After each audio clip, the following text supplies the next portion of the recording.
سفیان کی یونیورسٹی کے دوست عامر کے والد انتقال کر گئے۔ وہ ان کے سوئم میں شرکت کی غرض سے عامر کے آبائی شہر ڈسکا جا رہا تھا۔ بیٹے واپسی پر وسن کوٹ کا بھی چکر لگانا، گندم کی بوائی کا موسم ہے، منشی سے مل کر حساب کتاب کر لینا، اسے بیج اور کھاد کے پیسے بھی دینے ہوں گے نا۔ نینی نے تاکید کی۔ وہ عجلت میں گھر سے روانہ ہوا۔ اس نے ٹرین سے سفر کرنے کو ترجیح دی۔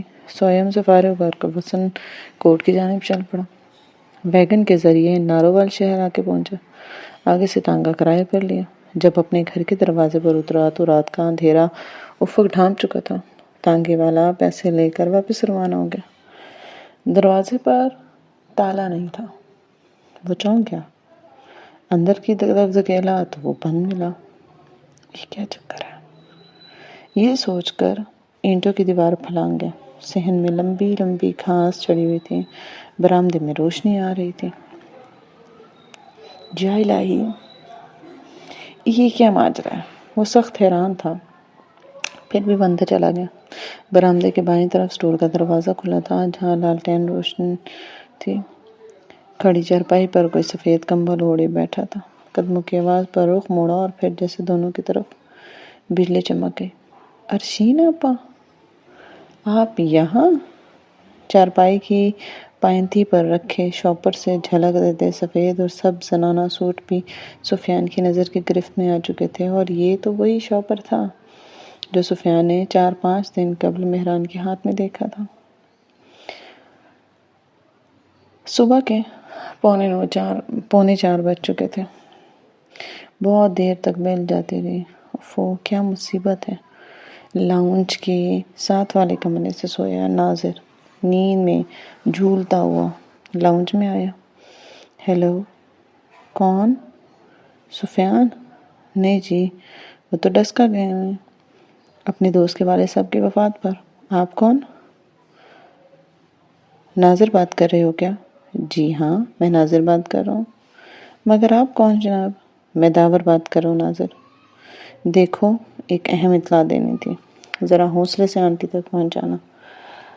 تمہارے مہران صاحب کو گولی لگ گئی ہے۔ آج رات ہم ایک اہم آپریشن پر تھے۔ فائرنگ کے دوران گولی ایسی جگہ لگی ہے کہ بچت نہیں۔ داور جانے مزید کیا کہہ رہا تھا، ناظر کے اعصاب اس جملے نے جھنجھوڑ کر رکھ دیے کہ ایس پی صاحب کو گولی لگی ہے۔ میری بات سن رہے ہو؟ میری بات سن رہے ہو نا؟ Hello hello. جی جی، بھائی جان کہاں ہیں؟ کیسے ہیں؟ اور انہیں آئی سی یو میں رکھا ہے، پیمز ہاسپٹل میں ایڈمٹ ہے۔ تم نینی کو لے کر فوراً یہاں پہنچ جاؤ۔ داور بھائی، سب ٹھیک تو ہے نا؟ ہاں سب ٹھیک ہے۔ کوئی گولی پسلی میں لگی تھی، دل سے کچھ نیچے۔ ڈاکٹرز تو بچت ناممکن لگ رہی تھی، لیکن بہرحال گولی نکال لی گئی ہے، آپریشن ہو گیا۔ کامیابی یا ناکامی کا پتہ اس کے ہوش میں آ جانے کے بعد پتہ چلے گا۔ ایمرجنسی وارڈ کے سامنے ملوں گا، اوکے؟ ناظر کے ہوش اڑے جا رہے تھے۔ خوفزدہ قدموں سے نینی کے بیڈ روم کا دروازہ دھڑام دھڑام بجانے لگا۔ نینی افتاد خیزہ باہر آئیں۔ مہران تو ٹھیک ہے نا؟ اطلاع پاتے ہی انہوں نے چکرا کر دل تھام لیا۔ انشاءاللہ ٹھیک ہوں گی۔ آپ چینج کریں، میں گاڑی کا نکالتا ہوں۔ میرے دل کو کچھ ہو رہا ہے بیٹے۔ نینی اس کے شانے سے سر ٹکا کر پھوٹ پھوٹ کر رو دی۔ خدا خیر کرے گا، اتنی خطرناک مشن پر نکلا تھا۔ جاتے ہوئے کہہ گیا تھا، نینی دعا کیجیے گا۔ جان ہتھیلی پر رکھ کر جا رہا ہوں۔ حوصلہ کریں نینی، بھائی جن کو کچھ نہیں ہوگا۔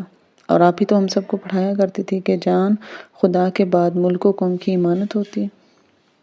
اول روز سے میں نے اپنے بچوں کو سبق دیا تھا۔ میرے پاس تو ویسے بھی کسی کی امانت تھے، بس کیا کروں بیٹے، اب دل کمزور ہو گیا نا، ماں ہوں نا۔ نئے امتحانوں سے گزرنے سے خوف آنے لگا۔ وہ آنسو روک کر خود کو سنبھالتی سفید چادر اوڑھنے لگی۔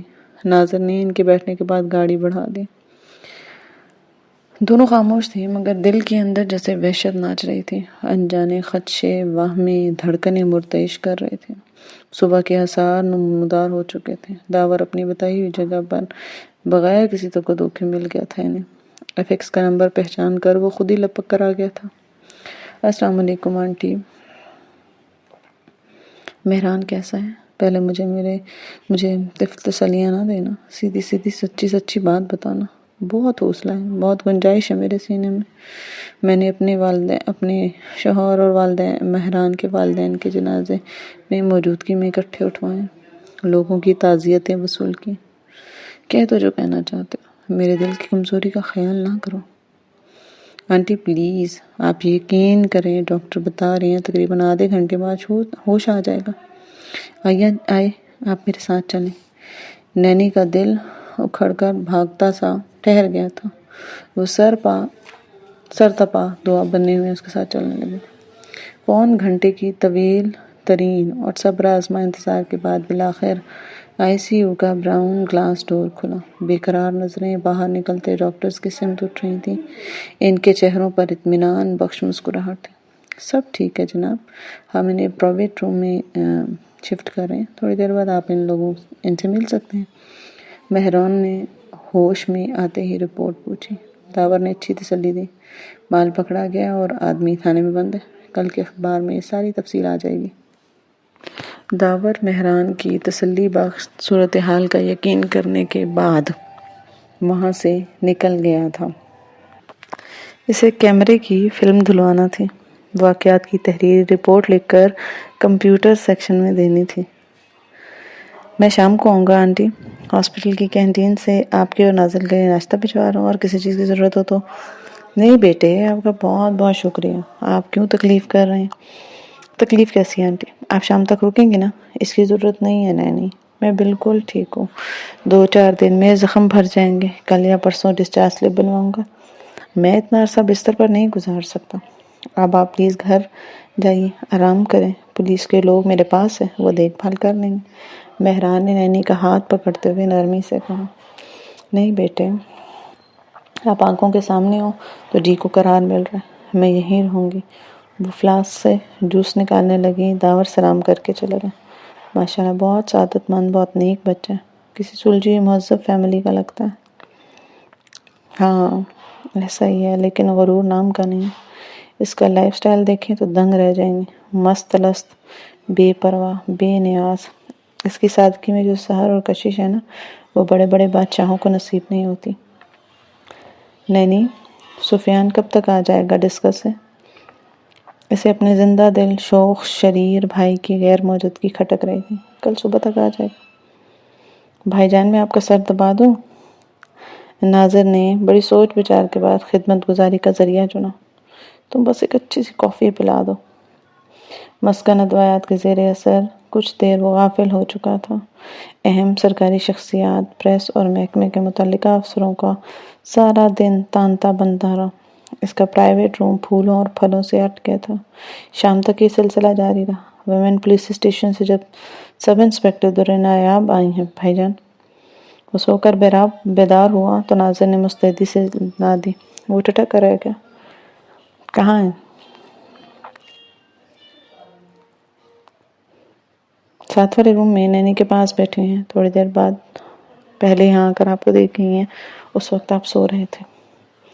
روم کے ساتھ تیمارداروں کے لیے مہران کے آفیسر نے علیحدہ سے ایک کمرہ مخصوص کروا دیا تھا تاکہ آنے جانے والوں کا کمرے میں رش نہ لگے۔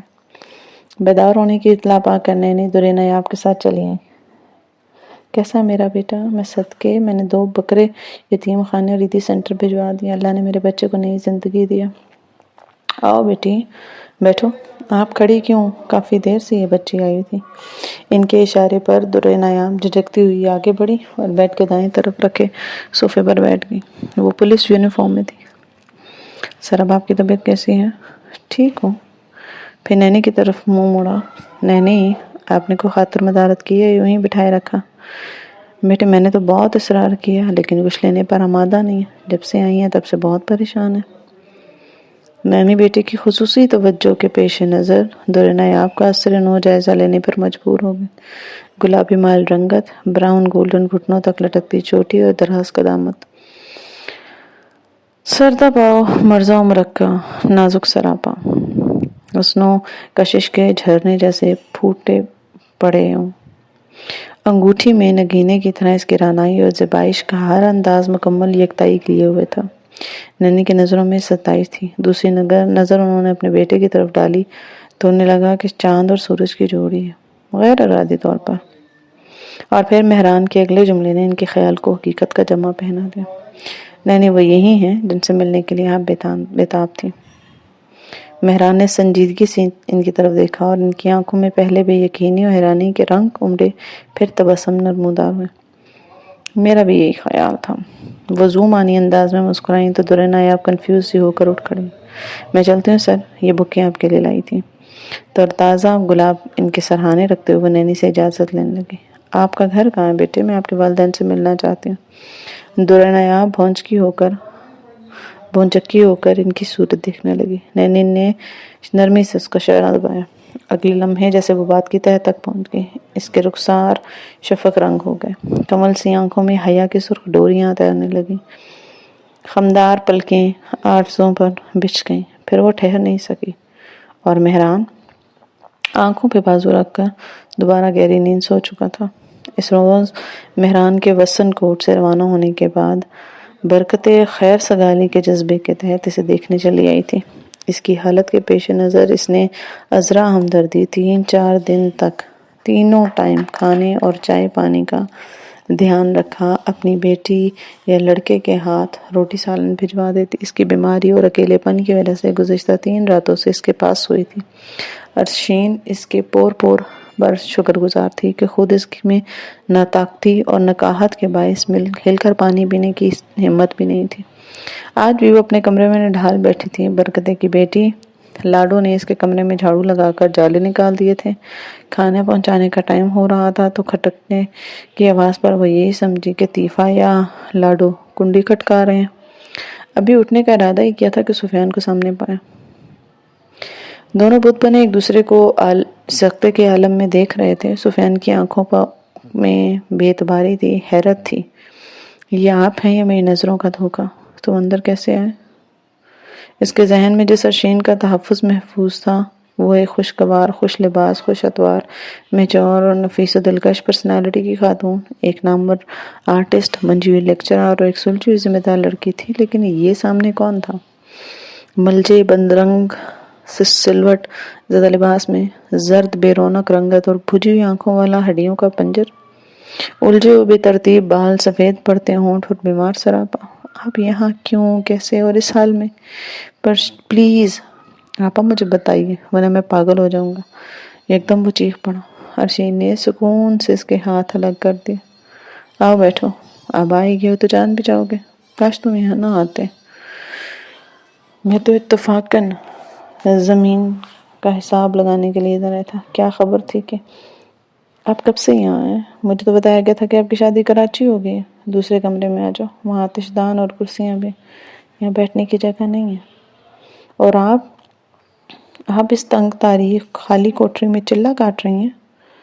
ارشین نے مہران کے کمرے کا دروازہ کھولا، لالٹین میں ہاتھ لیے اسے اندر داخل ہونے کا اشارہ کیا۔ سفیان جیسے سر پٹختا آرام کرسی پر کی طرف بڑھ گیا۔ کیا کر رہی ہیں آپ؟ بتاتی کیوں نہیں ہیں آپ؟ پلیز آپا میرے حساب پر رحم کیجیے، اتنی برداشت نہیں ہے مجھ میں۔ بھائی جان وہ یہاں آئے تھے، بلکہ آتے رہتے ہیں، شاید وہی آپ کو یہاں لائے تھے۔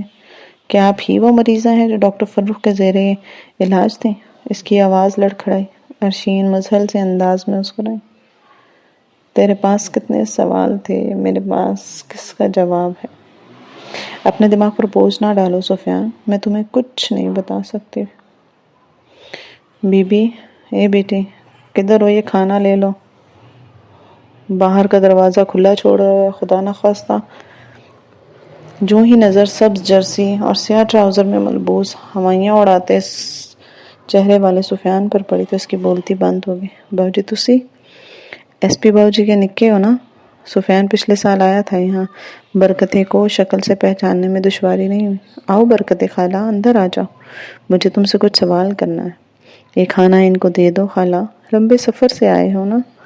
ارشین آہستگی سے سامنے سے ہٹ گئی اور واپس اپنے کمرے میں چلی گئی۔ تم بی بی کو کیسے جانتے ہو خالہ؟ دیکھو مجھے شروع سے ایک ایک بات بتاؤ۔ برکتے نے الف تا یہ فر سنا دیا۔ اتنا عجوبہ نما واقعہ اس کے پیٹ میں ٹک بھی تو نہیں سکتا تھا نا۔ لال دی نے اس رات کو کن حالوں میں بی بی کو دیکھا، اس کی مدد کی، اس کے جسم پر تشدد کے نشان دیکھ کر برکتے کو کیا خیال آیا؟ پھر ایس پی باؤ کب اسپتال لے گئے، کتنے دن بعد لوٹے، لاتوں اور تیفوں کے تاثرات، ایس پی باؤ کا بی بی کے ساتھ رویہ، بیماری کی پرواہ نہ کرتے ہوئے چھوڑ کر چلے جانا، اور ان لوگوں کا تعاون، اظہار تعجب ڈالتے ذاتی خیال۔ ہر جملے کے ساتھ سفیان کے قدموں تلے زمین انچ انچ سے رکھتی جا رہی تھی۔ برکتے کا بیان ختم ہوا تو وہ گویا خلا میں معلق ہو چکا تھا۔ کیا یہ دنیا اتنی بدصورت، اتنی بھیانک اور اتنی بدرنگ ہے؟ ابھی امرین والا واقعہ ذہن سے محو نہیں ہوا تھا کہ اپنے بھائی کا وحشیانہ روپ ہوا سے مختل کرنے کو آیا تھا۔ سفیان کو 2 ماہ پہلے والا وہ منظر یاد آیا جب مہران، داور اور ڈاکٹر رضا کے ساتھ شام کو کہیں نکلا تھا۔ صبح 10 بجے لوٹا تو وہ اپنے حواسوں میں نہیں لگ رہا تھا۔ بات بات پہ غصہ، جھنجھلاہٹ، وحشتیں چھلکاتا سبز آنکھوں کا وہ خونی تاثر سفیان کے ذہن کی اسکرین پہ تاثر کو نمایاں کر رہی تھی۔ تو یہ بات تھی۔ اس نے گہری سانس فضا میں لی۔ خالہ تمہارا بہت شکریہ، تم نے میرا اتنا خیال رکھا۔ میں اب کافی بہتر ہوں، کل سے گھر سنبھال لوں گی، تم زحمت نہ کرنا۔ آج اپنے بچوں کے پاس جا کر سو۔ طیفے کو تمہارے ساتھ سونے کی عادت ہے نا، وہ لاڈو کو تنگ کرتا ہوگا۔ بہت مہربانی۔ ارشین بے آواز قدموں سے اندر آ گئی تھی۔ ایسی بات نہ کہو بیٹی، تم بھی میری بیٹیوں جیسی ہو۔ اچھا اب میں چلتی ہوں، رب رکھا۔ ارشین باہر کا تالا لگا کر واپس آئی تو سفیان اسی پوز میں بت بنا بیٹھا تھا۔ کھانا کیوں نہیں کھایا؟ یہ لو ٹھنڈا ہو گیا یوں ہی۔ سفیان نے نظریں اٹھا کر اس کی طرف دیکھا، نگاہیں ملی۔ نہ جانے اس کی آنکھوں میں کیسے محسوسات مچل رہے تھے۔ ارشین سے دیکھا نہ کیا، بے ارادہ نظر چرا کر دامن جھاڑنے لگے۔ ایسے کیوں دیکھ رہے ہو؟ کتنے چہرے ہوتے ہیں نا، آخر ایک چہرے کے پیچھے۔ میں تو کھوج کھوج کے تھک گیا ہوں، پرت پرت کھنگال کے بھی یوں لگتا ہے جیسے قریب ترین ہستی ابھی تک پردوں سے نکل کر سامنے نہیں آئی۔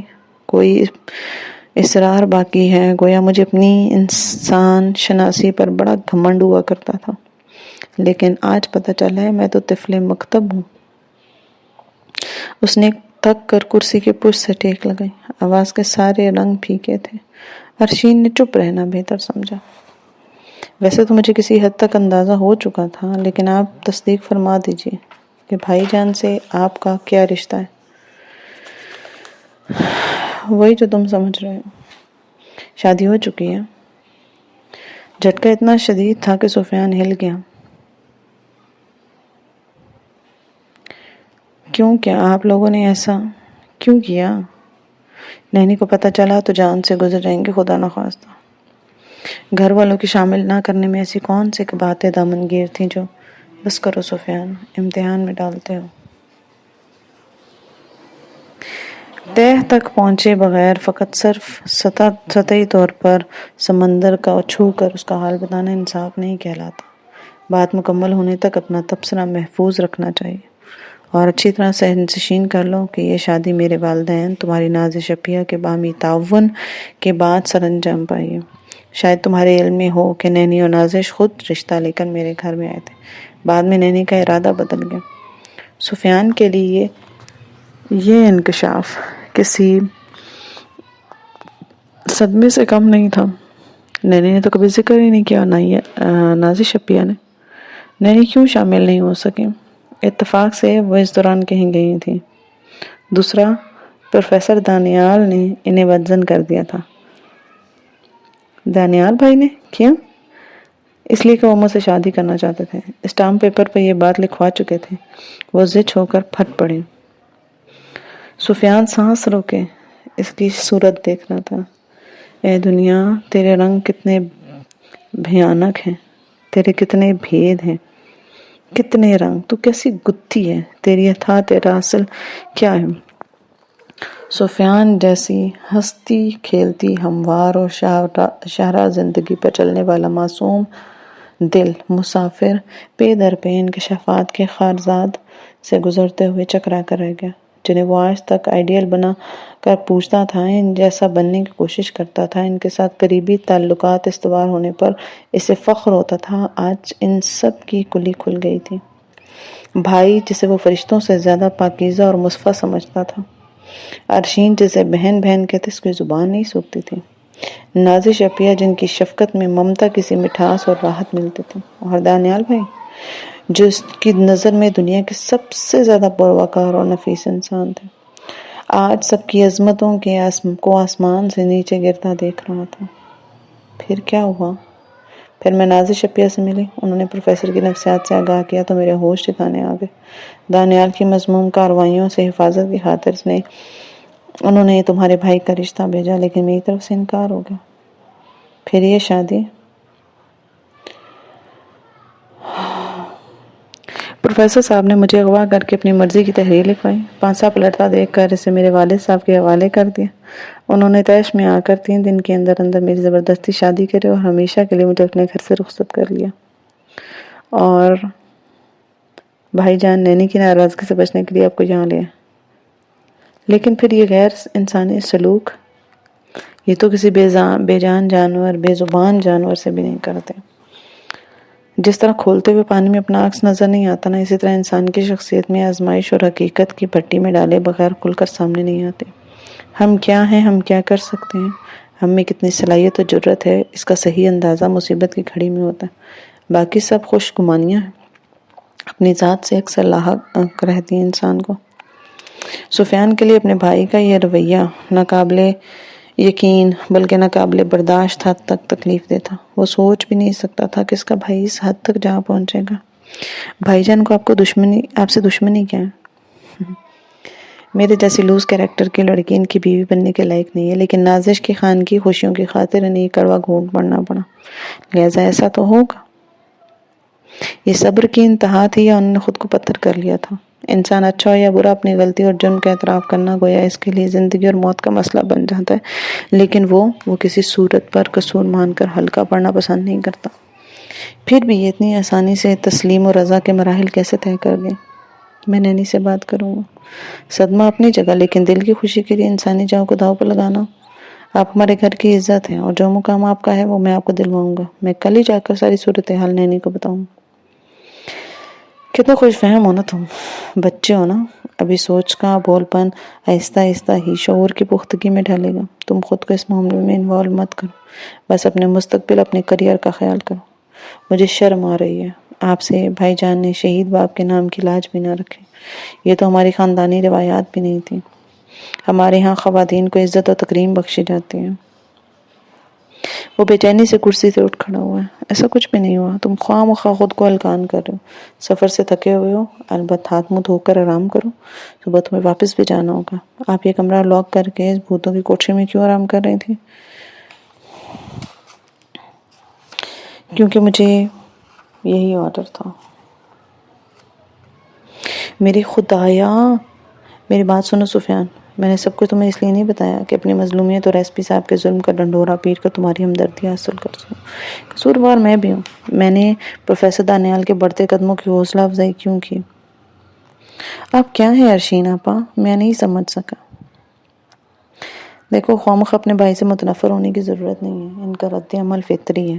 بدگمانی اور غصے کی آگ میں برے بھلے کی تمیز نہیں رہتی، آہستہ آہستہ ٹھیک ہو جائیں گے وہ بھی میرے ساتھ۔ تم تردد کیوں کرتے ہو؟ بھائی بہنوں کے رشتے کے درمیان خلا نہیں آنا چاہیے، ٹھیک ہے؟ وہ پلنگ کے تکیہ درست کرتی ہوئی رضائی کا تہہ کھول رہی تھی۔ چلو شاباش۔ ناچار وہ بستر پر آ گیا، عرشین لالٹین لے کر باہر آ گئی۔ نیند بھی یوں ہی کچی پکی سی تھی۔ ایک مرد ہو کر اسے رات کے اس وحشت ناک سناٹے میں گھبراہٹ ہو رہی تھی۔ وہ بھلا اتنی راتیں کیسے اکیلی یہاں بسر کر رہی تھی؟ نماز فجر ادا کر کے وہ ڈھیلے قدموں سے کمرے سے نکل کر برآمدے میں آیا اور صحن کی مخدوش حالت پر نظر دوڑائی۔ پھر کچن میں آیا، گچ سے ہٹی ہوئی الماری، مٹی کا فرش اور مٹی سے ہی بنا چولہا، 2-4 زنگ آلودہ تسلے، توا اور 2 ٹوٹے کپ۔ کیوں صبح صبح معائنہ کر کے شرمندہ کر رہے ہو؟ اصل میں ابھی تک یہاں قدم دھرنے کی نوبت ہی نہیں آئی، 2-3 دنوں میں گھر سیٹ کر لوں گی میں۔ وہ منہ دھو کر سیدھے اس کے پیچھے آئی، ٹھوڑیوں کم پٹیوں کے پاس سے پانی کے قطرے ٹپک رہے تھے۔ یہ جگہ کسی بھی صورت میں آپ کے رہنے کے قابل نہیں ہے. آپ میرے ساتھ چلیں اسلام آباد. ہمارا ایک وہاں فلیٹ ہے، عرصے سے خالی پڑا، فرنشڈ بھی ہے اور آرام دہ بھی. جب تک نینی کے ساتھ مل کر معاملات سیٹ نہیں ہوتے آپ وہاں رکیں. تمہارے خلوص کا شکریہ، لیکن میں ایس پی کی اجازت کے بغیر یہاں سے باہر قدم نہیں رکھ سکتی. اور یوں بھی میں یہاں رہ سکتی ہوں. کسی نہ کسی طرح ایڈجسٹ ہو جائے گا. چلے مجھے ضروری چیزوں کی لسٹ ہے، میں شہر سے لیتا ہوں. یہاں تو کچھ بھی نہیں ہے، سامان بھی آئے گا. تم زحمت مت کرو. ایس پی صاحب کو پتہ چلا تو وہ خفا ہوں گے. ایس پی صاحب خدا ہیں کیا ہمارے؟ بری بات، تمہارے بھائی ہیں. اچھا آپ یہ تو رکھیں، مجھے صورتحال کا اندازہ ہوتا تو زیادہ رقم لے کر آتا. اس نے چند سبز نوٹ ارشین کی طرف بڑھائے، مگر اس نے سہولت سے اس کی سائیڈ پاکٹ میں اڑیس دی. میں نے کہا نا میں کچھ کر لوں گی، سب انتظام ہو جائے گا. تم چلنے کی تیاری کرو، ابھی منشی سے ملاقات باقی ہے. بلکہ ایسا کرتا ہوں آپ کو ان سے ملاقات کرتا ہوں، وہ آپ کو خیال رکھیں گے. اس کا غیر معمولی ضبط برداشت سفیان کو امتحان میں ڈال رہا تھا. سفیان، ایک شعر سنو گے؟ یہ میری انا کی شکست ہے، نہ دوا کرو کوئی نہ دعا کرو. جو کرو تو اتنا کرم کرو، مجھے میرے حال پہ چھوڑ دو. ارشین آپا نہ ستائیں اتنا. وہ آہستگی سے رخ موڑ گیا. وہ کرب جو زبان بیان کرنے سے تاثر تھی نا، آنکھوں اور چہرے سے چھلک رہی تھی. امید کرتی ہوں آج کی ایپیسوڈ آپ کو پسند آئی ہوگی. ایپیسوڈ پسند آتی ہے تو do like, share, comment and subscribe to my channel. ملتے ہیں نیکسٹ ایپیسوڈ میں، تب تک اپنا ڈھیر سارا خیال رکھیے. اللہ حافظ.